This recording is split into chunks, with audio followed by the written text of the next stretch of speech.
the Aleut, or in their own language, Unangax, which I will refer to them as for the rest of this video, are the native inhabitants of the Aleutian Islands, an island chain running west from Alaska that separates the Bering Sea from the Pacific Ocean. Their historic distribution also includes the western edge of the Alaskan mainland, the Shumagon Islands, a small group to the south of it, and populations resettled to the Commander Islands near the Kamchatka Peninsula in Russia and the Pribilof Islands, located to the southwest of mainland Alaska in the Bering Sea. It's estimated that they numbered around 25,000 people prior to European contact, with 12 to 15,000 identifying as being Unangax in the present day. The Unangax people have close lingual and cultural ties with the native Inuit people who occupy the Arctic and subarctic regions of North America and other portions of the world.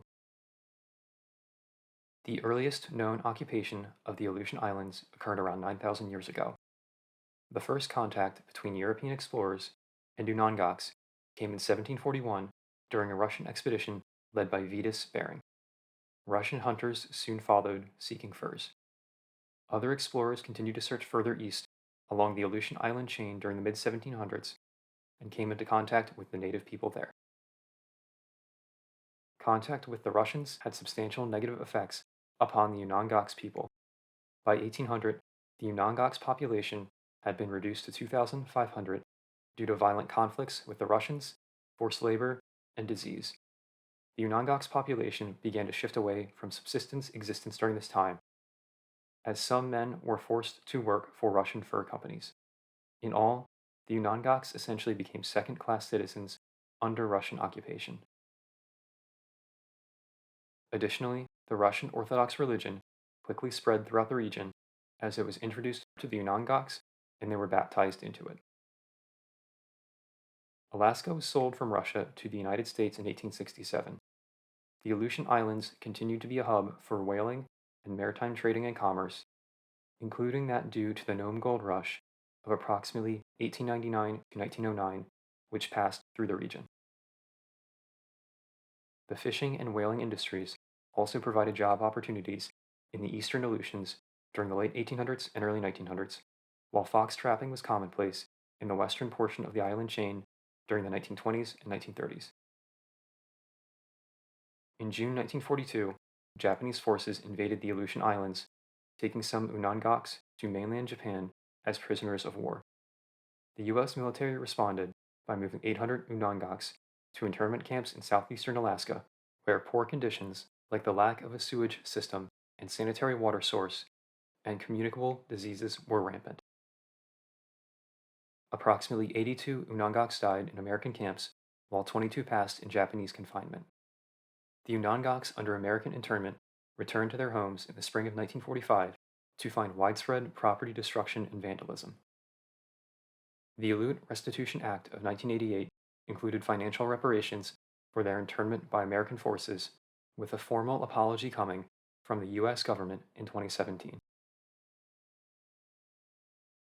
The Unangax people had a subsistence economy based upon hunting and gathering before Russian contact. Despite the harsh conditions, the Aleutian Islands have abundant marine life, with the resources it contains being available year-round, given that the sea usually does not freeze over in winter. Women and children collected bird eggs, plants and berries, and nearshore organisms, while men took to the ocean to hunt mammals like sea lions, sea otters, and whales. Unangax also fished for both fish and shellfish, and hunted land game like caribou and moose. Most of their hunting of birds and mammals took place using harpoons launched from spear-throwing devices. Their preparation of meat included drying and smoking it. Finally, the Unangax had a communal society, working together in groups in order to more effectively hunt and gather, and sharing resources as needed to prevent food insecurity. An important element of Unangax culture and daily life was the boats that they built and used. One was the kayak, also known as the bidarka or ikiaks, which is quite similar to modern-day kayaks used for outdoor recreation in terms of overall shape, being long and narrow. They were made by stretching and stitching waterproof sealskin over a structure composed of wood or bone to create a vessel that was lightweight and mobile enough for hunting on the open ocean. The Unangax also made baidaras, a larger, open-top boat that could hold multiple people. It was used for carrying goods, moving groups of warriors into battle, or traversing lengthy transportation routes. Two iconic elements of Unangax handicraft were the baskets and hats they created.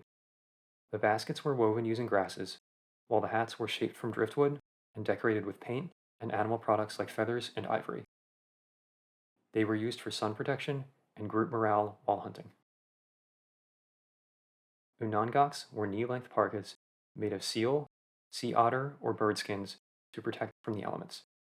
Parkas generally took a year of labor by one person to create and lasted for 2 years. Permanent Unangax homes before European contact were referred to as ulaks or barabaras. These homes were semi-subterranean, with one half dug into the ground, blending into the landscape, and structural supports made of wood or whalebone, and roofs of grass and soil. The homes were usually oval-shaped, around a dozen feet wide and 2 dozen long. They were entered either by a hole in the roof accessed via a ladder, or, after Russian contact, sometimes via vertical doors. Unangax also created temporary, seasonal camps in prime hunting and gathering locations during peak times for those activities. Most Unangax marriages were monogamous, though polyamorous relationships did exist.